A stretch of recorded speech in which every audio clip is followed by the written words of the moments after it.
எல்லாருக்கும் வணக்கம்.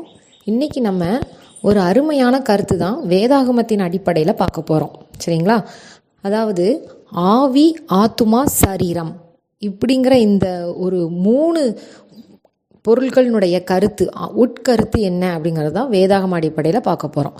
இப்போ வேதாகமத்தில் நீங்கள் பார்த்தீங்கன்னா நிறைய இடத்துல ஆவி, ஆத்துமா, சரீரம் ஒன்றி செயல்படணும், முழு இருதயத்தோடும் முழு மனதோடும் கர்த்தரை துதியுங்கள் அப்படின்னு இருக்கும். அதே மாதிரி ஆவி, ஆத்துமா, சரீரம் பரிசுத்தமானதாக இருக்கணும் அப்படின்ட்டு நிறைய இடத்துல இருக்கும். இப்போது ஒரு மனுஷனை நம்ம எடுத்துக்கிட்டோம் அப்படின்னா ஒரு மனுஷனுக்குள்ளே இந்த 3ம் கிரியை செய்யுது: ஆவி, ஆத்துமா, சரீரம். இப்போ ஒன்றுக்கொன்று எப்படி கனெக்ட் ஆகுது, எப்படி ரிலேஷன்ஷிப் அப்படின்னு நீங்கள் பார்த்தீங்கன்னா, ஒரு மனுஷனுடைய வெளிப்புறமான தோற்றம், அதாவது சிச்சுவேஷன்ஸை ஃபேஸ் பண்ணக்கூடிய, இல்லைன்னா நம்மளால் பார்க்கக்கூடிய, காணப்படக்கூடிய ஒரு பொருள் தான் என்னது? சரீரம். ஆவி அப்படிங்கிறது மனுஷனுக்குள்ள செயல்படக்கூடிய, கர்த்தரோடு கூட இணைந்து செயல்படக்கூடிய, ஒன்றி செயல்படக்கூடிய இதுதான் ஆவி.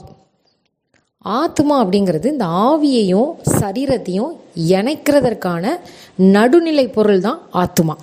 இது ரொம்ப தெளிவாக எங்கே இருக்கும் அப்படின்னா, ஆதியாகமத்தில் மனுஷனை உருவாக்கும் போது அந்த வசனத்தை பாருங்கள். ஆதியாகமம் 2ஆம் அதிகாரம் 7ஆம் வசனம்: தேவனாகிய கர்த்தர் மனுஷனை பூமியின் மண்ணினாலே உருவாக்கி ஜீவ சுவாசத்தை அவன் நாசியிலே ஊதினார், மனுஷன் ஜீவாத்துமானான்.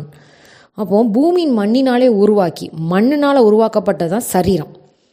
அதனால தான் இறந்த உடனே பூமி மண்ணுக்குள்ளே இந்த சரீரம் மண்ணோடு சேர்ந்து போகும் அப்படின்ட்டு சொல்லுவாங்க. ஜீவ சுவாசத்தை அவன் நாசியிலே ஊதினார். அப்போ அவனுடைய நாசியில் ஒரு சுவாசத்தை ஊதுறாரு, அதுதான் ஆவி. ஊதினார், மனுஷன் ஜீவாத்துவானான். அப்போது அந்த ஆவி சுவாசத்தை ஊதும் பொழுது அந்த ஆவி உயிர்ப்பிக்கிறது எப்படி? ஜீவா ஆத்மாவானான் அப்படின்ட்டு இருக்கு. அப்போது அந்த ஆவி உள்ளே வரும்பொழுது அந்த சரீரத்துக்கு ஒரு உயிர் அந்த ஆவியையும் சரீரத்தையும் இணைக்கிறது ஆத்மா. சரிங்களா? அதனால தான் நம்ம எப்பொழுதுமே இந்த 3 காரியங்களும் இணைந்து ஒரு மனிதன் செயல்படுவான். இப்போ பவுல் ஒரு இடத்துல சொல்லியிருப்பார், மாம்சம் நினைக்கிறது ஒன்று, ஆவி செயல்படுறது வேற. அது மாதிரி ஆவி உற்சாகம் உள்ளது, மாம்சமோ சோர்வு உள்ளது, பலவீனம் உள்ளது அப்படின்னு நிறைய இடத்துல பைபிளில் பார்க்கலாம். அப்போது என்றைக்குமே ஒரு ஸ்பிரிச்சுவல் வார், அதாவது ஒரு போராட்டம் ஆவிக்கும் சரீரத்துக்கும் நடந்துக்கிட்டே தான் இருக்கும். அப்போ அதை நடுநிலையாக கொண்டு போய் கர்த்தரோடு கூட இணைந்து செயல்படுவது எதுனா அந்த ஆத்துமா தான் டிசைட் பண்ணுறது.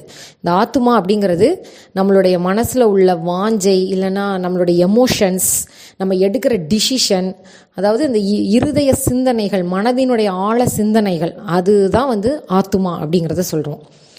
இப்போ இந்த ஆவி பரிசுத்த ஆவியோட நம்மளுடைய ஆவி இணையும் பொழுது, நம்மளுடைய ஸ்பிரிட், அதாவது ஹியூமன் ஸ்பிரிட்டும் ஹோலி ஸ்பிரிட்டும் இணையும் பொழுது என்ன ஆகும் அப்படின்னா, நம்மளுடைய சரீரம், ஆத்துமா எல்லாம் கர்த்தருடைய கண்ட்ரோல்குள்ளே வந்துடும். நம்மளுடைய கண்ட்ரோல்குள்ளே வராமல் பரிசுத்த ஆவியானவருடைய கண்ட்ரோல்குள்ளே வரும்பொழுது அந்த சரீரம் நமக்கு தவறான காரியங்களில் ஈடுபடாது. அதனால தான் எப்பொழுதுமே பரிசுத்த ஆவியானவருடைய அபிஷேகத்தை பெற்றுக்கொள்ளுங்க, தினமும் பரிசுத்த ஆவியானவருடைய வழி நடத்துதலுக்குள்ளே வாங்க, பாதுகாவலுக்குள்ளே வாங்க அப்படின்னு நீங்கள் நிறைய பிரசங்கங்கள் கேள்விப்பட்டிருப்பீங்க. ஏன்னா நம்மளுடைய ஆவி பரிசுத்த ஆவியானவரோட இசைந்து இருக்கணும். அப்படி ஒன்றி இருக்கும் பொழுது தான் நம்மளுடைய ஆத்மாவும் சரி சரீரமும் சரி வெளிச்சமாக இருக்கும். சரிங்களா? அதே மாதிரி தான் நம்மளுடைய ஆத்மாங்கிறது அதுதான் இறந்ததுக்கப்புறம் நம்மளுடைய பரலோகத்துக்கு போய் ஆண்டவரோட கூட நித்திய காலமாய் வாழ்ந்துருக்கும். நம்மளுடைய சரீரம் இங்கே மண்ணுக்குள்ளே போயிடும், ஆவியும் ஆத்மாவும் தான் நமக்கு ஆண்டவரோடு கூட இணைஞ்சி பரலோகத்தில் இருக்கும். இப்போ இந்த 3ஐயும் நம்ம பரிசுத்தமாக காத்துக்கொள்ள வேண்டியது, கர்த்தரோடு கூட இணைந்து இருக்க வேண்டியது தான் நம்மளுடைய கடமை. அதுக்கு நம்ம கூடுமான வரைக்கும் நம்ம பிரயாசப்படணும். எப்பொழுதுமே அதுவும் ஞாபகம் வச்சுக்கோங்க, ஆவிக்கும் சரீரத்துக்கும் ஒரு போர் இருந்துக்கிட்டே தான் இருக்கும். மாம்சம் ஒன்று செய்யணும்னு ஆசைப்படும், அதை உடனே நம்ம ஆத்மா சிந்திக்கும், இது நல்லதா கெட்டதா, செய்யலாமா, இதனுடைய கான்சிக்வன்சஸ் என்ன, விளைவுகள் என்ன அப்படிங்கிறது எல்லாம். அதுக்கு தான் கர்த்தர் நமக்கு அறிவு கொடுத்துருக்கிறாரு, ஞானத்தை கொடுத்துருக்காரு. அந்த ஞானத்தையும் கர்த்தருடைய ஞானத்தை நம்ம பெற்றுக்கொண்டு செயல்படணும். அப்படி நம்ம தினமும் ஆண்டவருடைய வழிநடத்துதலுக்குள்ளே இருந்தால் தான் இந்த மாயமான உலகத்தில் கர்த்தர் நம்மளுடைய நமக்கென்று கொடுத்துருக்கிற இந்த 3ஐயும் நம்ம பரிசுத்தமாக காத்துக்கொள்ள முடியும். சரிங்களா? வேறொரு நல்ல வீடியோவில் இன்னொரு கருத்தை உங்களுக்கு சொல்கிறேன். நன்றி.